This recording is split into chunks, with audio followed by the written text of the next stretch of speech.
యెహోవా స్వరము అగ్ని జ్వాలలను ప్రజలెప్ప చేయును.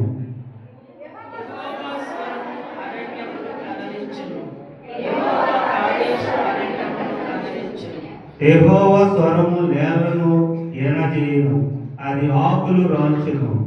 ఆయన ఆలయంలో నున్నవన్నీ ఆయనకి ప్రభావం అయ్యున్నవి.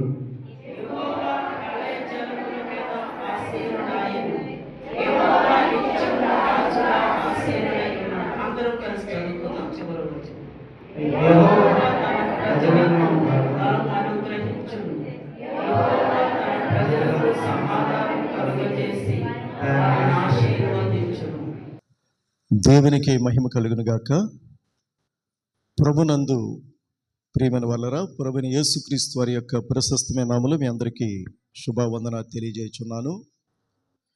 ఈ పరిశుద్ధ విశ్రాంతి ఆరాధన కొరకు ఏర్పాటు చేయబడినటువంటి ధ్యాన భాగముగా యోహాను సువార్త 14వ అధ్యాయము 1 నుంచి, మీ హృదయములను కలవరపడనీయకుడి, దేవుని యందు విశ్వాసం ఉంచుచున్నారు, నా యందును విశ్వాసం ఉంచుడి. నా తండ్రి ఇంట అనేక నివాసములు కలవు, లేని ఎడల మీతో చెప్పుదును. మీకు స్థలము సిద్ధపరచ వెళ్ళుచున్నాను. నేను వెళ్ళి మీకు స్థలము సిద్ధపరిచిన ఎడల నేనుండు స్థలములో మీరును ఉండులాగున మరల వచ్చి నా యొద్ద నుండుటకు మిమ్మల్ని తీసుకొని పోవుదును. చాలండి.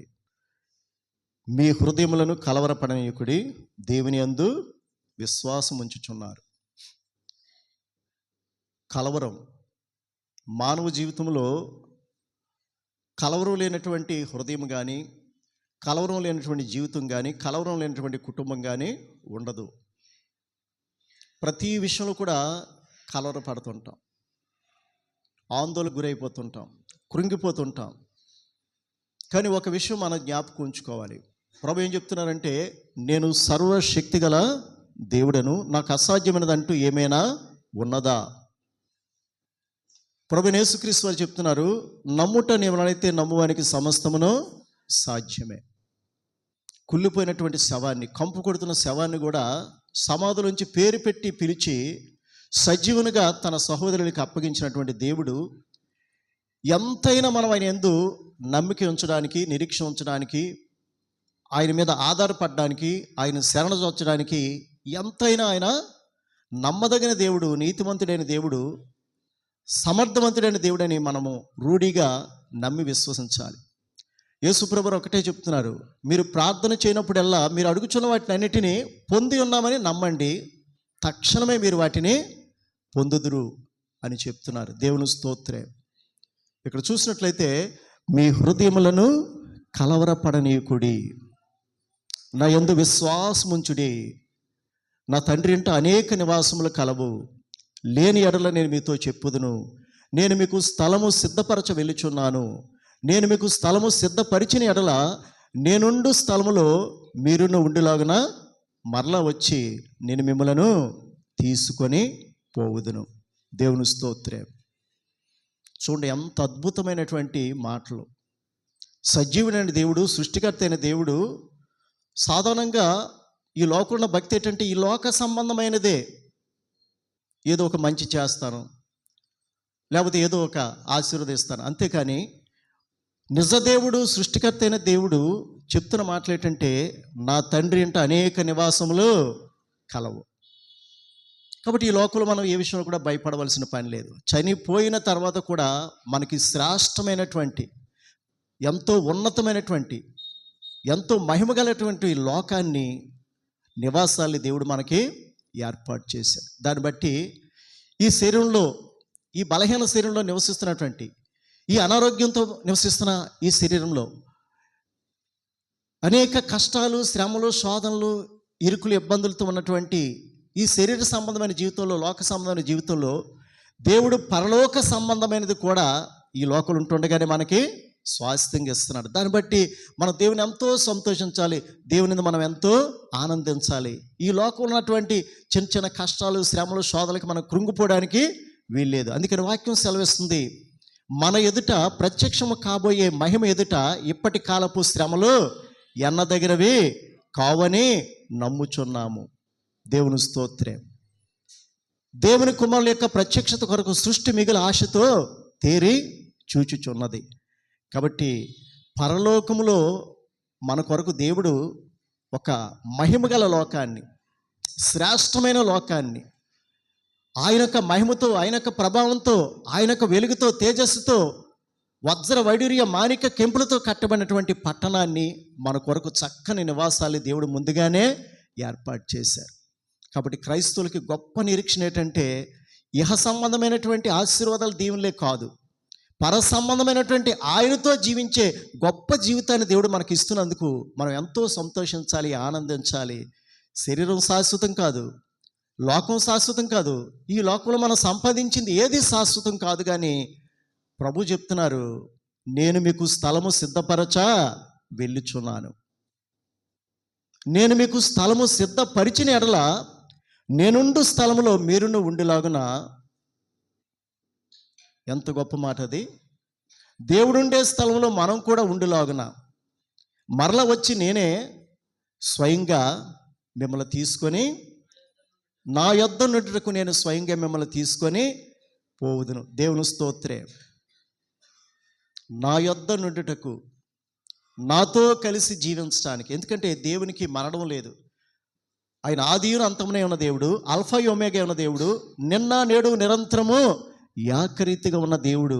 అంత గొప్ప దేవుడు తన జీవితంతో పాటు మన జీవితాలు కూడా పెనవేసుకుంటూ మనకొక గొప్ప లోకము, పరలోకము, నిత్యజీవ లోకము, మోక్షము, స్వర్గాన్ని ప్రపంచంలో ప్రతి ఒక్కరికి ఆయన ప్రేమతో మనకి ఆ విషయాన్ని తెలియచేస్తున్నారు. దేవుని స్తోత్రే. కాబట్టి నేనుండు స్థలంలో మీరును ఉండులాగున, అలాగే నా యొద్ద నుండుటకు మిమ్మలను తీసుకొని పోతుంది. ఈ మాటలు మనం ఎప్పుడు మర్చిపోకూడదు.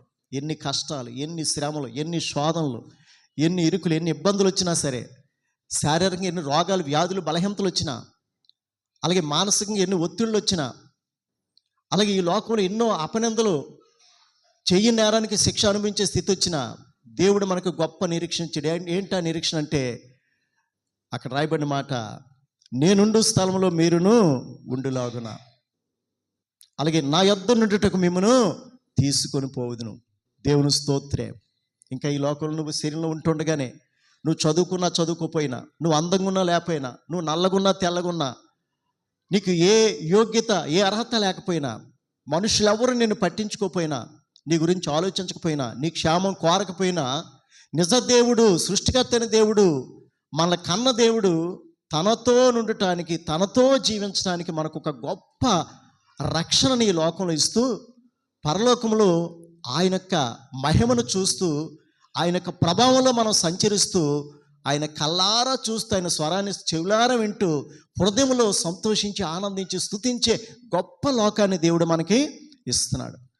చూడండి, ఇక్కడ నివాసం గురించి వ్రాయబడింది. నివాసములు కలవు. మరి తిండి గురించి కానీ, బట్ట గురించి కానీ రాయబడి ఉందా? ఈ ఆత్మకి తిండి కావాలా? బట్ట కావాలా? ఏం కావాలి? నివాసం కావాలి. నివసించడానికి నివాసం కావాలి. అది నిత్య నివాసం. అందుకని పేతురు భక్తుడు అంటున్నాడు, మన ప్రభు అయిన యేసుక్రీస్తు తండ్రి అయిన దేవుడు స్తుతింపబడును గాక. మృతుల్లోంచి క్రీస్తు యేసు లేచుట వలన జీవముతో కూడిన నిరీక్షణ మనకు కలుగునట్లు, అనగా అక్షయమైనదియు నిర్మలమైనదియు వాడబారనిదినైన స్వాస్యము మనకు కలుగునట్లు ఆయన తన విశేష కనికరము చొప్పున మరలా తిరిగి మనలను జన్మింపచేసెను. నువ్వు తిరిగి జన్మించటం వల్ల, తిరిగి జన్మించేటటువంటి, క్రొత్తగా జన్మించేటటువంటి, నూతన సృష్టిగా మారేటటువంటి హృదయం, జీవితం నీలో ఉండాలి. కానీ మనకి ఎటువంటి స్వాస్యం అంట?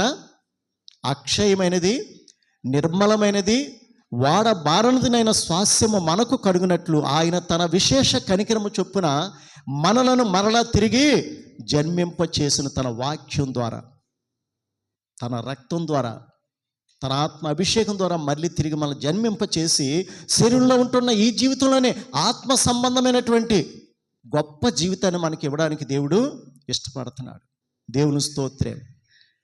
కాబట్టి ఇక్కడ చూసినట్లయితే మరి 2 కొరింథీ 5:1-2 భూమి మీద మన గుడారమైన ఈ నివాసము శిథిలమైపోయినను చేతి పని కాక దేవుని చేత కట్టబడినది నిత్యమైనదినైన నివాసము పరలోకమందు మనకు ఉన్నదని ఎరుగుదుము.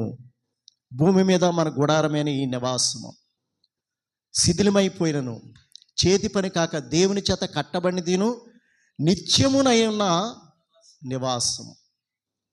భూమి మీద మన గుడారం అంటే చూడండి, శరీరాన్ని దేంతో పోల్చారండి? గుడారం అనేది గుడ్డతో కొడతారు. గుడారం ఎండలో ఎండి వానలో తడిసి మంచులో కృషించిపోయి ఒక దినానికి ఎలిసిపోద్ది, చినిగిపోద్ది, పూర్తిగా అది చివికిపోద్ది. గుడారం అనేది టెంపరీ. అందుకనే భూమి మీద మన గుడారమైన ఈ నివాసం అంటే మన శరీరము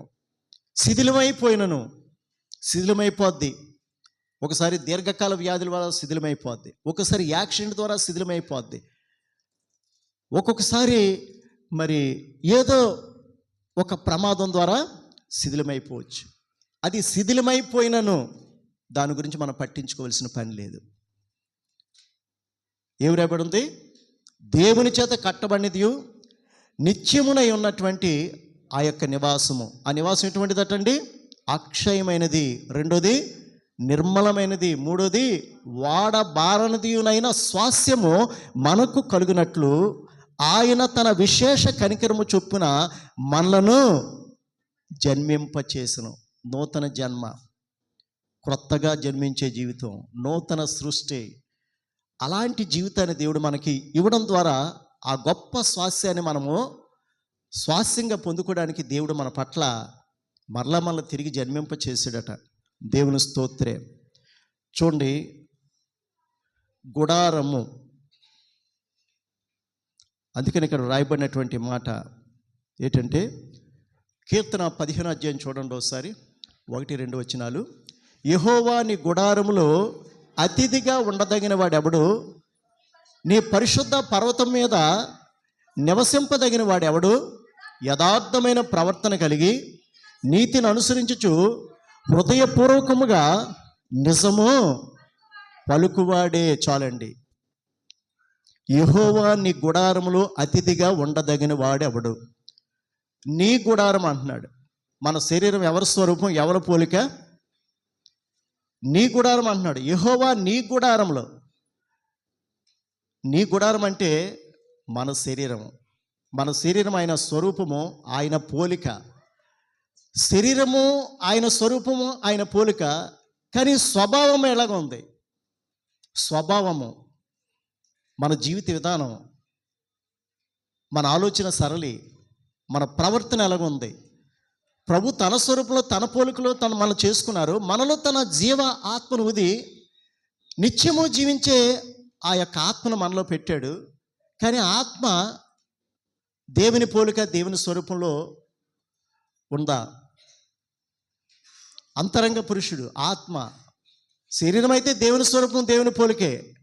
కానీ శరీరం అనేది తిరిగి మట్టిలో కలిసిపోద్ది. మన్ను అనేది తిరిగి మట్టిలో చేరును. ఆత్మ తాను దయచేసిన దేవుని వద్దకు చేరును, లేదా పోవలను. మరి ఆ ఏర్పాటు మనలో ఉందా? స్వరూపము దేవునిది, పోలిక దేవునిదే. కానీ నీలో స్వభావం వల్ల, నీ ఆలోచన సరళి వల్ల, నీ జీవిత విధానం వల్ల, నీ ప్రవర్తన వల్ల ఏమైపోతుందంటే మనలో ఉన్న ఆత్మ అపవిత్ర ఆత్మ అయిపోతుంది. అపవిత్రమైనది పరిశుద్ధమైన స్థలానికి వెళ్ళగలదా? అందుకే కదా పరిశుద్ధాత్మ ఈ లోకంలో 3వ వ్యక్తిగా వచ్చాడు. మన హృదయంలో ఉంటూ, మన జీవితంలో ఉంటూ, ప్రతి క్షణం మనకు ఆలోచన ఇచ్చి, నడిపింపించి, దేవుని యొక్క మార్గంలో మనం సత్యముగా, జీవముగా మనం నిలిచి నడిచేటటువంటి ఆ పరిస్థితిని మనలో కలుగు చేయడం కోసమే పరిశుద్ధాత్మ మనలోకి వచ్చింది. చూడండి, వాక్యం ఉంది. వాక్యం ద్వారా ఏంటంటే పాపం అంటే ఏంటో తెలుస్తుంది. వాక్యం పాపం గురించి చెప్తుంది, కానీ పాపం నుంచి మనం విడుదల చేయలేదు.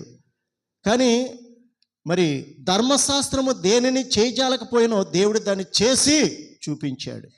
పుట్టాడు, జీవించాడు, తన జీవితాన్ని లోకానికి చూపించాడు, మరణించాడు, తిరిగి సజీవుడిగా లేచాడు, 3వ దినాన మృత్యుని జయించి లేచి ఆత్మస్వరూపుడిగా మారిపోయాడు. ఎందుకంటే ఆత్మరూపంలో నీలోకి వచ్చి వాక్యం ద్వారా నీ హృదయాన్ని శుద్ధి చేసి తన రక్తం ద్వారా మన ఆత్మలో ఉన్న కల్ముషాన్ని కడిగివేసి పరిశుద్ధాత్మ మనలోకి పంపించి ఆ యొక్క అభిషేకం ద్వారా మనకి నూతన స్వభావము కలుగు చేస్తున్నాడు. ఇప్పుడు మనలో మనం ఉన్నాం అనుకోండి, మన మనస్సు ఎటువంటిదో, మన స్వభావం ఏంటిదో, మన జీవిత విధానం ఎటువంటిదో దానికి అనుకూలంగా మనం జీవిస్తాం. కానీ పరిశుద్ధాత్మ మనలోకి వస్తే మనల్ని సర్వసత్యంలోనికి నడిపిస్తాడు.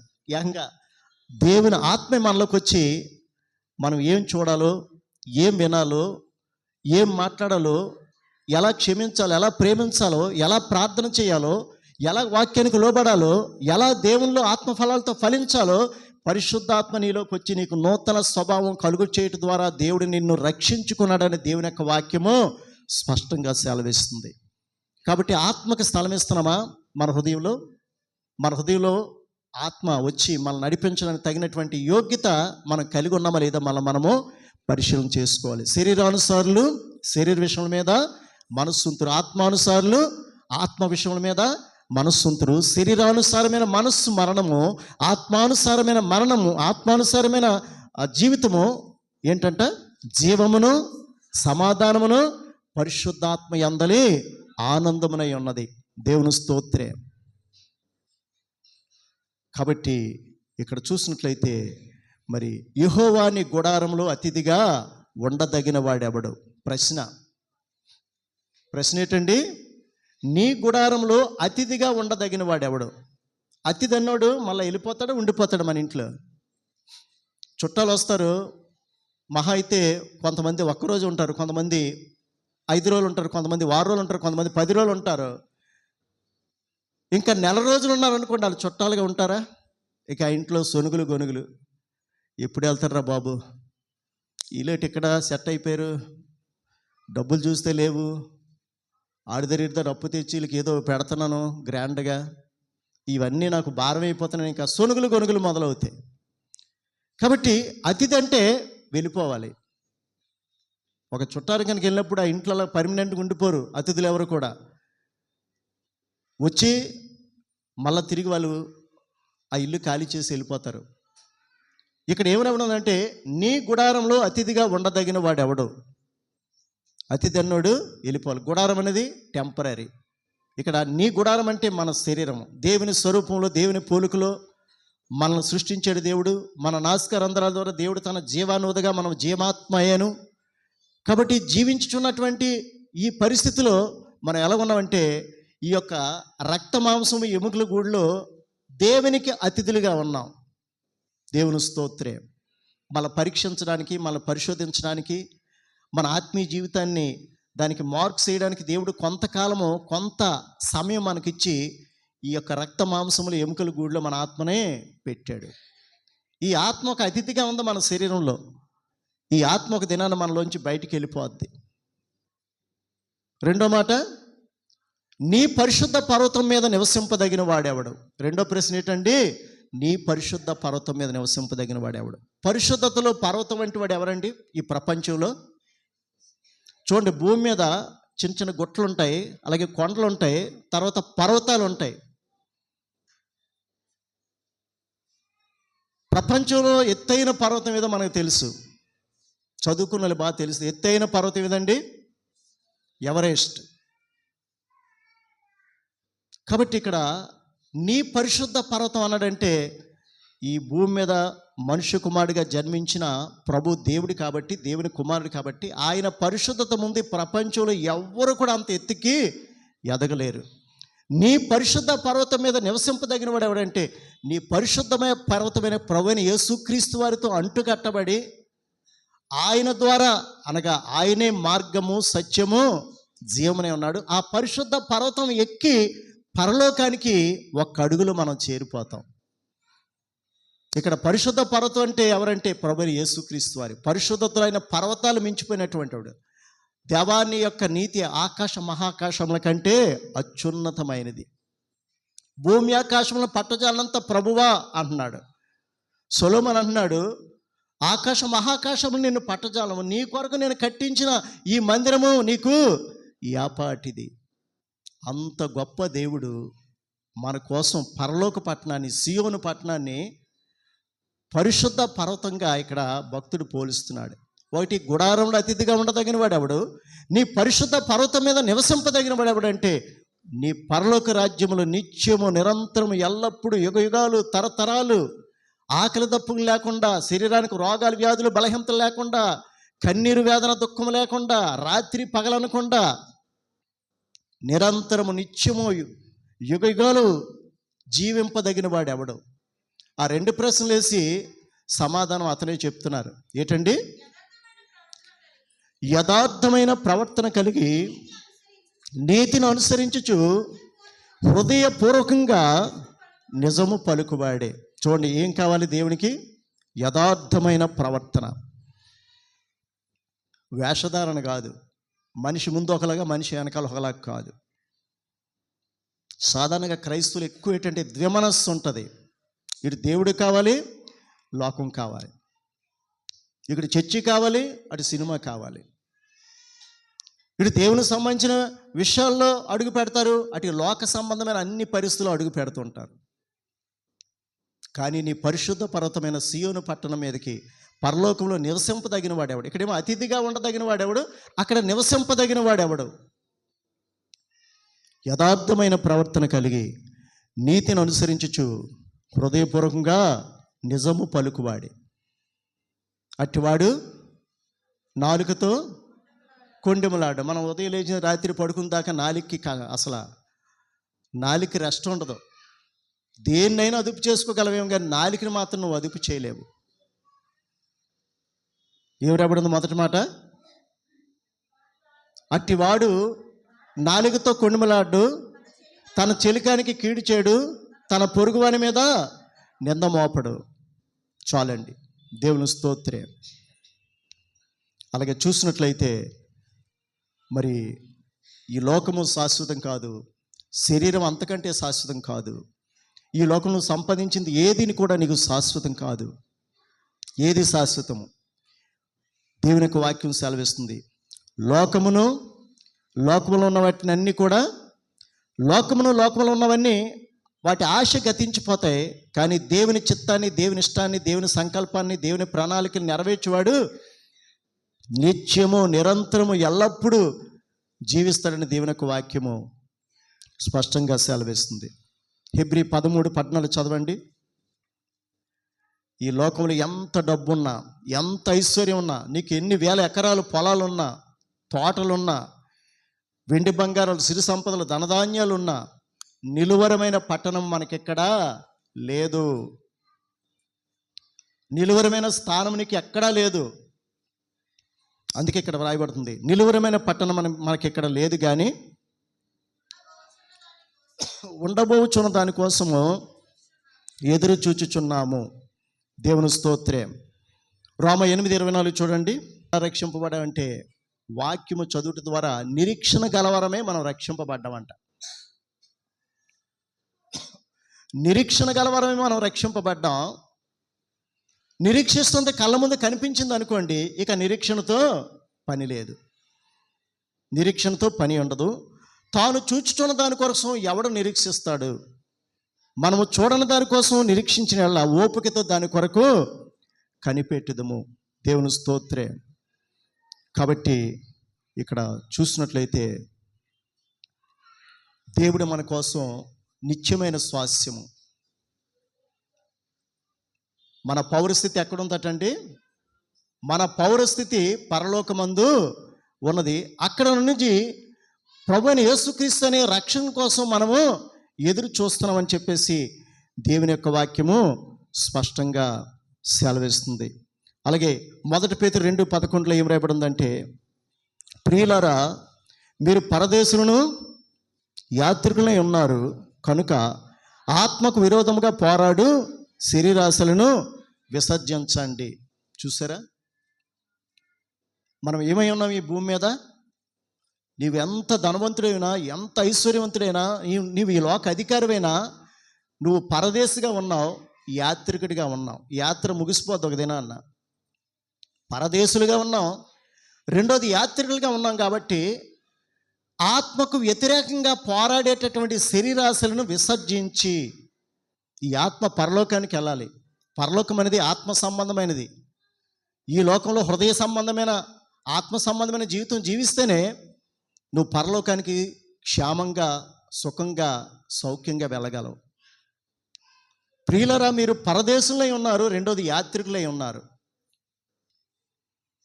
కాబట్టి ఆత్మకు వ్యతిరేకంగా పోరాడుతున్న మీ శరీరాశలు, దురాశలను, మీ చెడుతనాన్ని విసర్జించి దేవుడిచ్చే గొప్ప స్వాస్థ్యం కోసం మీరు స్థిరపడి దేవునిలో ఉండండి అని దేవుని యొక్క వాక్యము స్పష్టంగా సెలవిస్తుంది. చూడండి అపవాది గురించి. అపవాది ఎలా మోసం చేస్తున్నాడు ప్రజల్ని. మన కళ్ళు వాడుకుంటాడు వాడు, అలాగే మన చెవులు వాడుకుంటాడు, మన పెదవులు, నాలుక వాడుకుంటాడు, మన మనస్సు, హృదయము, ఆలోచన, తలంపులు అన్నిటినీ వాడు వాడుకుంటుంటాడు. వాడు వాడుకుంటున్నట్టు మనకు తెలియదు. మనకు దొంగడి చేతిలో మనం నశించిపోతున్నాం అనేటువంటి ఆ పరిస్థితి మనం గ్రహించలేము. అంత జ్ఞానంగా, అంత వివేకంగా, అంత కుయుక్తిగా మన మనస్సుని, మన హృదయాన్ని, మన శరీరాన్ని, మన జీవితాన్ని, మన భవిష్యత్తుని వాడు నాశనం చేసేస్తుంటాడు. ఏదో తీసుకొచ్చి నీ కళ్ళ ముందు పెడతాడు. అది ఉత్తి చెత్త, చెదారం, దుమ్ము, ధూళికి కూడా విలువ ఉంటుందేమో కానీ దానికి విలువ ఉండదు. నువ్వు తీసుకునే చెత్త నిర్ణయానికి, చెత్త ఆలోచనకి, చెత్త ప్రవర్తనకి, చెత్త స్వభావానికి, నువ్వు ఎడిక్ట్ అయిపోయినటువంటి ఆ యొక్క చేదుకి నువ్వు ఎంతో ప్రతిఫలము అనుభవించాల్సి ఉంటుంది. దేవుని స్తోత్రం. మన యొక్క జీవితం, మన భవిష్యత్తు, మన ప్రణాళికలు, మన ఉద్దేశాలు ఎంత స్పష్టంగా, శ్రేష్టంగా ఉండాలో దేవుడు మనకి ఒక ఆలోచనకర్తగా ఉన్నాడు. కానీ దేవుని పక్కకు తోసేస్తాం. నా తల్లిదండ్రుల కంటే, నా రక్తంల కంటే, నా తోబుట్టువుల కంటే నేనే జ్ఞానిని అని అనుకొని తమ్మును తాము నశింప చేసుకొని జీవితకాలం అంతా, భవిష్యత్తు అంతా నరకాన్ని అనుభవించే జీవితాన్ని ఈ లోకంలో ఎంత గొప్ప చదువు చదువుకున్నా అజ్ఞానంగా, అవివేకంగా తమ్మును తాము ఒక బలి పశువుగా అమ్ముకుంటారు. మళ్ళా దేవుని ద్వారా తప్ప నువ్వు మళ్ళీ బయటికి రావడానికి నీ వల్ల కాదు. దేవుని స్తోత్రే. చూడండి అపవాది. యెషయా గ్రంథం 14వ అధ్యాయము. ఆడి బతికి ఎలాగైపోద్దో చివరికి. యెషయా గ్రంథం 14వ అధ్యాయం 15 నుంచి 17 చదవండి.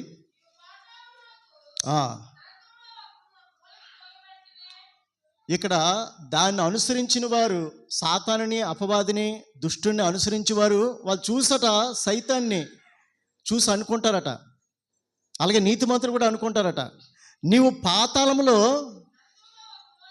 నరకములో ఒక మూలకు తోయబడితివే, నిన్ను చూచువారు నిన్ను నిదానించి చూచుచు ఇట్లు తలపోయిదురు. జాగ్రత్త వినండి. సైతాన్ గురించి ఇక్కడ స్పష్టంగా వ్రాయబడి ఉంది.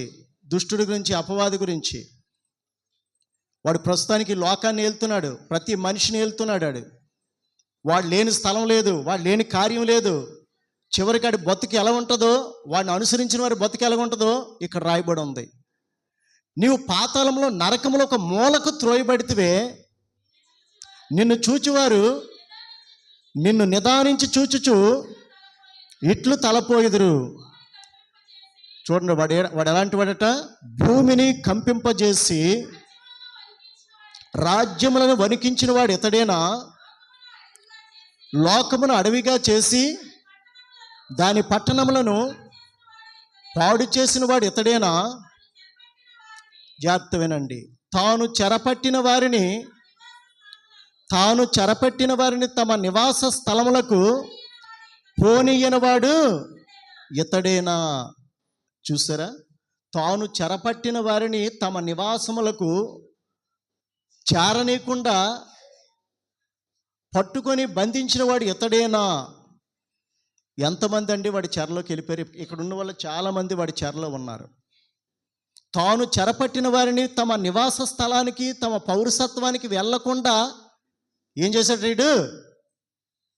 ఏం చేశాడండి? పోనీయనవాడు. వాడు గట్టిగా పట్టేసుకుంటాడట. మన కళ్ళు, మన చెవులు, మన పెదవులు, మన మనస్సు, మన హృదయం పూర్తిగా ఆడి ఆధీనంలో తీసుకొని వాడు చెరపట్టేసి మన నివాస స్థలమైన పరలోకానికి వెళ్లకుండా, మోక్షానికి వెళ్లకుండా, నిత్యజీవలోకానికి వెళ్లకుండా, స్వర్గానికి వెళ్లకుండా ఏం చేస్తున్నట్టాడు? పోనీయడటాడు. దేవుడు తన స్వరూపం తన పోలికిచ్చి మనలో తన జీవాన్ని ఊది మనకు ఆశ్చర్యకరమైన కార్యాలు చేసేవాడిగా, ఆలోచనకర్తగా, నిత్యుడకు తండ్రిగా, సమాధానకర్త, అధిపతిగా ఉండే ప్రభువును మన గురించి ఎన్నో రకాలుగా మన గురించి ఆలోచిస్తూ చింతిస్తుంటే, వాడు తమ నివాస స్థలమునికి పోనివ్వని వాడు ఈడేనా తాను చెరపట్టిన వారిని. ఎంతమంది అండి వాడి చెరలో ఉన్నారు? నీకు తీయగా చూపించాడు నీ కళ్ళకి. ముందు కళ్ళు, తర్వాత మనస్సు, తర్వాత హృదయం, తర్వాత శరీరం. ఇంకా శరీరం లోబడిపోయిన తర్వాత నువ్వు మళ్ళీ బయటకు వచ్చే ప్రసక్తే లేదు. ప్రాణమైనా తీసేసుకుంటావేమో. నీ తల్లి కాదు, తండ్రి కాదు, నీ అన్న కాదు, నీ తమ్ముడు కాదు, నీ అక్క కాదు, నీ చెల్లి కాదు, ఎవరి మైండ్ ఎవరు నువ్వు పట్టించుకో. అవసరత నేను చనిపోతాను, నేను ప్రాణం తీసుకున్నంత తెగించే విధంగా ఆ దుష్టుడు, ఆ దుర్మార్గుడు, అపవాది నిన్ను చెరపట్టాడు. నీ నివాస స్థలానికి అది వెళ్లకుండా నిన్ను పోనీయకుండా అడ్డుపడుతున్నాడు. ఆ సత్యాన్ని నువ్వు గ్రహించుకోవాలి. ఆ బంధకాల నుంచి వెంటనే నువ్వు త్వరగా వెనక్కి రావాలి. దేవుని స్తోత్రం. రెండో మాట చూడండి, వాడిని వెంబడించిన వాడు. కీర్తన 49:12-14. కీర్తన 49 జాగ్రత్త వినండి. ఎంత ఘనత వహించిన వాడైనను మనుష్యుడు నిలువజాలడు. వారు నశించు మృగములను పోలిన వారు. స్వాతిశయ అంటే స్వయం అతిశయం అన్నమాట. సొంత అతిశయము, సొంత నిర్ణయము, సొంత ఇష్టము, సొంత చిత్తము. స్వాతిశయ పూర్ణులకును వారి నోటి మాటలను బట్టి వారిని అనుసరించి వారికి ఇదే గతి. జాగ్రత్త వినండి. వారు పాతాళములో మందగా కూర్చబడుదురు. మరణము వారికి కాపరి అయి ఉండును. ఉదయమున యథార్థవంతులు వారిని ఏలుదురు. వారి స్వరూపములు నివాసములు లేనివై పాతాళములో క్షయమైపోవును. చూసారా? పాతాళములో క్షయమైపోయిన వారి స్వరూపములు నివాసములు లేనివై, పరలోకము లేనివై, స్వర్గము లేనివై, మోక్షము లేనివై, నిత్యజీవము లేనివై పాతాళంలో క్షయమైపోతాయని దేవుని యొక్క వాక్యము స్పష్టంగా సెలవిస్తుంది. శరీరానికి ఒక దెబ్బ తగిలితే మరలా దానికి మందు రాసుకోవచ్చు, ఇంజెక్షన్ చేయించుకోవచ్చు, లేదా కుట్లు వేయించుకోవచ్చు. కానీ హృదయం మీద చూపించిన పాప ప్రభావము నీవు నిత్యము దాన్ని అనుభవించేటటువంటి ఘోరమైనటువంటి మరణ శిక్షకు. అక్కడ అగ్ని ఆరదు, పురుగు చావదు. ఎవరు నిన్ను రక్షిస్తాడు? ఇక్కడ గొంతుకు చించుకొని, తల బాదుకొని, మొత్తుకొని ఎంత చెప్పినా నువ్వు వినవో. దేవుడు నీకు వాక్యం ద్వారా నీవు స్నేహం చేయాలని ఇష్టపడుతున్నాడు. ఆత్మ ద్వారా నీలోకి వచ్చి నిన్ను తన యొక్క బిడ్డగా ముందుకు నడిపించాలని కోరుకుంటున్నాడు. కానీ నువ్వు దేవుణ్ణి కానీ, దేవుని సేవకులు కానీ, దేవుని యొక్క మంచి మనస్సున్నటువంటి వారితో నువ్వు సహవాసం చేయవు. నీకు నువ్వుగానే దేవుని సందుల నుంచి విసిరేసుకునేటటువంటి పరిస్థితులు నీలో ఉన్నాయి. కాబట్టి నీకు నువ్వుగా సరైన దెబ్బ తగిలితేగా నువ్వు మళ్ళీ నువ్వు దేవుని వద్దకు రావు. దేవుని స్తోత్రం. ఎందుకంటే చాలామంది అనుకుంటారు, మాకు ఆరోగ్యం బాగానే ఉంది కదా, డబ్బుకేమైనా నాకు లోటా, భూములకు లోటా, పంటలకు లోటా, పశువులకు లోటా, నాకు ఏ లోటు లేదు కదా. ఒక దినాన్న నువ్వు చనిపోతావు. నువ్వు చనిపోయి దినమేదో, క్షణమేదో, నిమిషమేదో నీకు తెలియదు. ఎప్పుడు ఏమి సంభవిస్తుందో మనకు తెలియదు. ఇంతలో కనబడి అంతలో ఆవిరైపోయి నీటి ఆవిరి వంటి వారం. కాబట్టి నువ్వు అనుకోవచ్చు, నేను యవనస్తురాల్ని, నా ఒంట్లో చాలా శక్తి ఉంది, అందం ఉంది, జ్ఞానం ఉంది, చురుకుదనం ఉంది, వేడి రక్తం ఉందని నువ్వు అనుకుంటున్నావేమో. ఎక్కడ, ఏ స్థలంలో, ఎన్ని గంటల, ఎన్ని నిమిషాలు, ఎన్ని సెకండ్లకు నువ్వు చచ్చిపోతావు నీకు తెలియదు. మీలాటోడే కావాలి సైతాన్ గాడికి.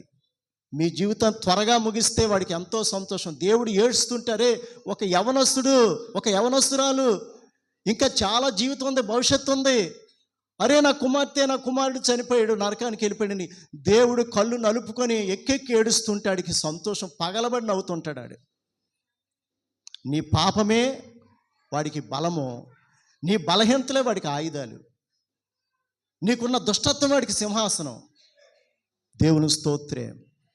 కాబట్టి లోకాన్ని నిన్ను మనల్ని సృష్టించి మన కోసం పరలోకాన్ని, నిత్య లోకాన్ని, స్వర్గాన్ని ఏర్పాటు చేసిన ఆ ప్రభువునే మనం హృదయపూర్వకంగా విశ్వసిద్దాం, హత్తుకుందాం, మనం సజీవులుగా ఆయనలో నివసిద్దాం. దేవుని స్తోత్రం. వాక్యం ఏం సెలవిస్తుందండి? మన పాపములను మనం ఒప్పుకొని ఎడల ఆయన నమ్మదగిన వాడు, నీతిమంతుడు కనుక ఆయన మన పాపములను క్షమించి సమస్త దుర్నీతి నుండి మనలను పవిత్రులుగా చేయను. ఆయన వెలుగులో ఉన్న ప్రకారం మనము వెలుగులో ఉన్న ఎడల మనం ఆయనతో అన్యోన్య సహవాసం కలవరై ఉంటాం. అప్పుడైన కుమారుడైన యేసు రక్తము ప్రతి పాపము నుండి మనలను పవిత్రులుగా చేయనని దేవుని యొక్క వాక్యము సెలవిస్తుంది. దేవుని స్తోత్రం. ప్రకటన గ్రంథం 20 అధ్యాయం చూడండి, 11 వచనం నుంచి. ప్రకటన 20 11 నుంచి 15 వచనాలు. మరియు ధవలమైన మహాసింహాసనము, దాని మీద ఆసీనుడై ఉన్న ఒకరిని చూచితిని. భూమి ఆకాశములైన సముఖము నుండి పారిపోయెను, వాటికి నిలువ చోట్లు కనబడకపోయెను. మరియు గొప్పవారేమి కొద్దివారేమి మృతులైన వారందరూ ఆ సింహాసనం ఎదుట నిలబడి ఉంటుట చూచితిని. అప్పుడు గ్రంథములు విప్పబడెను, మరియు జీవ గ్రంథమనే వేరొక గ్రంథము విప్పబడెను. ఆ గ్రంథము యందు వ్రాయబడిన వాటిని బట్టి తమ క్రియలు చొప్పున మృతులు తీర్పు పొందిరి. జాగ్రత్త వినండి. సముద్రము తనలో ఉన్న మృతులను అప్పగించెను, మరణమును పాతాళ లోకమును వాటి వశమున ఉన్న మృతులను అప్పగించెను. వారిలో ప్రతివాడును తన క్రియల చొప్పున తీర్పు పొందెను. మరణమును మృతుల లోకమును అగ్నిగుండములో పడవేయబడెను. ఈ అగ్నిగుండము రెండవ మరణము. ఎవని పేరైనను జీవగ్రంథమందు వ్రాయబడినట్లు కనబడని ఎడల వాడు అగ్నిగుండములో పడవేయబడును. దేవుని స్తోత్రం. చూసారా ఎంత భయంకరమైన తీర్పు మనకు ఉంది. రెండో మాట చూడండి, ఈ మాట చదువుకొని ముగించుకుందాం. ప్రకటన గ్రంథం 21 అధ్యాయం 8వ వచనం. ప్రకటన గ్రంథము, జాగ్రత్త వినండి, పిరికివారును అవిశ్వాసులను, అసహ్యులను, నరహంతకులను, వ్యభిచారులను, మాంత్రికులను, విగ్రహారాధికులను, అబద్ధికులందరూ అగ్ని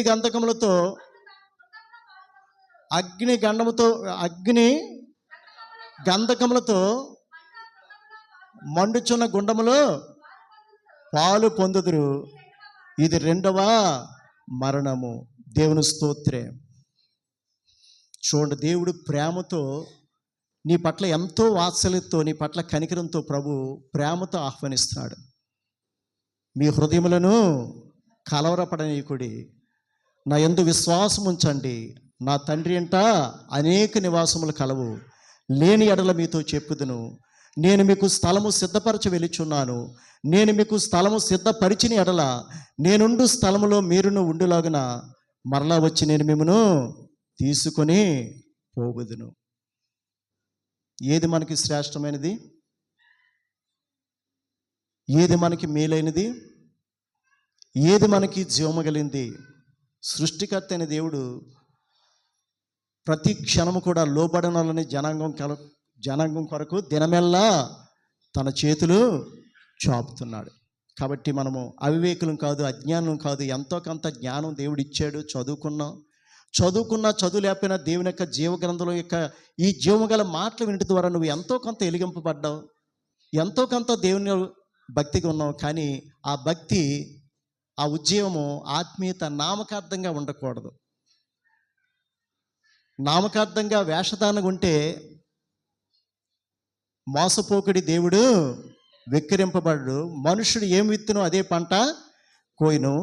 శరీరం బట్టి విత్తువాడు శరీరం నుంచి క్షయమైన పంట కోస్తాడు. ఆత్మను బట్టి విత్తువాడు ఆత్మ నుండి నిత్య జీవం అనే పంటను కోస్తాడని దేవుని యొక్క వాక్యము స్పష్టంగా సెలవిస్తుంది. దేవుడి పరిశుద్ధ మాటలు మనందరి వినికిడిలో, మన హృదయాల్లో, మన జీవితాల్లో నురంతులుగా ఫలింప చేయనుగాక. ఆమేన్.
ఎందుకంటే రాజ్యము, బలము, మహిమ నిరంతరము తండ్రి.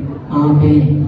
యెహోవా మిమ్మల్ని ఆశీర్వదించి మిమ్మల్ని కాపాడునుగాక. యేసుక్రీస్తు ప్రభు ఆయన సన్నిధి కాంతి, ఆయన ప్రభావం ఈ మీద నుంచి ముగించునుగాక. పరిశుద్ధాత్మ దేవుడు ఆయన ఆత్మను, ఆయన సన్నిధిని, ఆయన ప్రకాశమును, ఆయన సమృద్ధిని, శాంతిని మీకు కలుగజేయునుగాక. ఆమేన్, ఆమేన్, ఆమేన్.